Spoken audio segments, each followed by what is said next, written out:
The first step is to run the ZP2 PCC application by double-clicking the icon.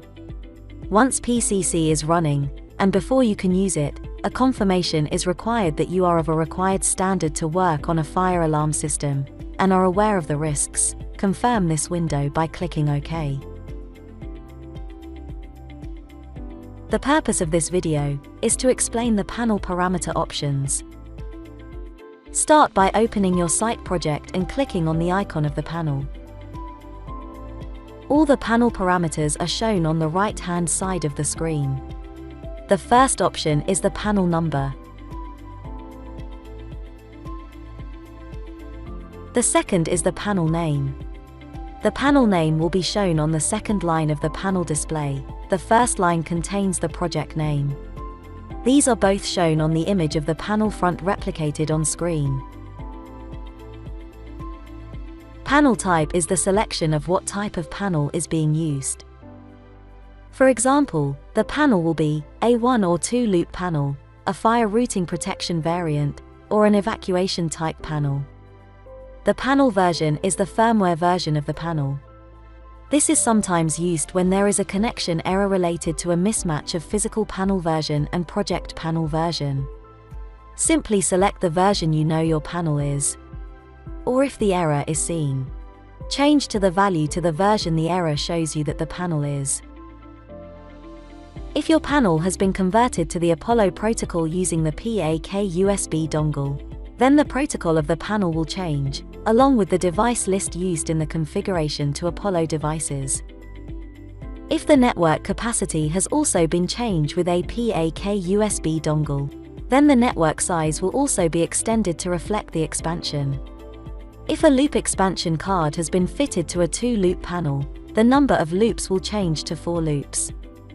The revision value is the number of revisions or changes that have been made to the panel and written into it. The language is the language the panel is running in. The password option allows you to set a password to lock the PCC configuration to the panel.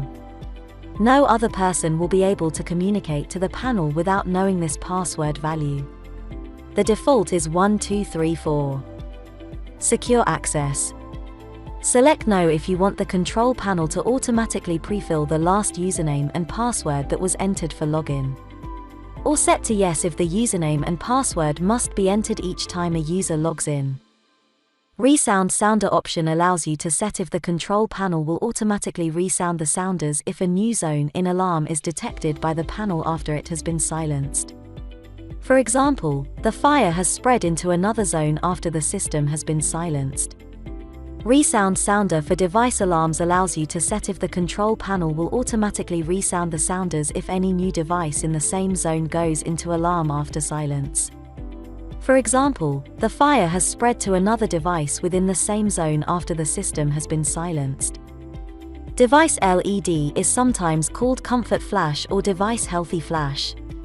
It will flash the detection device LED every few seconds. The two 24-volt auxiliary options allow you to set the 24 volts of the panel to turn off for a short period when reset is pressed or if mains power is lost. The 24 volts can be turned off to save power. The two fault notification options give control to if an earth fault or battery fault is to be reported. The buzzer options give control of the panel buzzer operating on fire, faults and conditions. General delays contains several delay options. The first is the investigation mode. This allows you to configure a delay to facilitate investigation of a fire event on site. The next option allows a delay to be set before a user can silence the site sounders. The last option configures the second stage alarm delay, which is one method that a secondary tone can be programmed for loop sounders. The self-test options allow you to control if the panel will self-test the detection via the enabled yes or no option. If the loop sounders are to be included in the self-test can also be set. Please be aware that the self-test of the loop sounders does produce a very quick, but low volume sound to be emitted from the sounders. The last two options are for when the test should take place during the day and when the report should be shown. Service mode timeout allows you to set up a time limit for the panel being in service mode. so that it cannot be left in the service mode state when it is no longer being tested.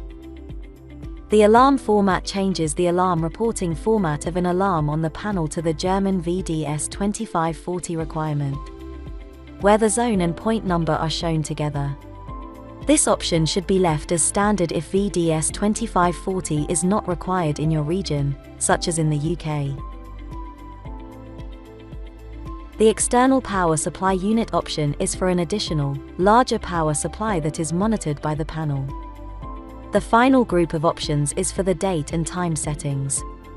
If using an Ethernet connection with SNTP, the time and date can be kept correct via the connection. This connection can also be set to update all other panels on the network. The Gmt Time Zone can be chosen, along with when the time and date should be updated via the SNTP connection.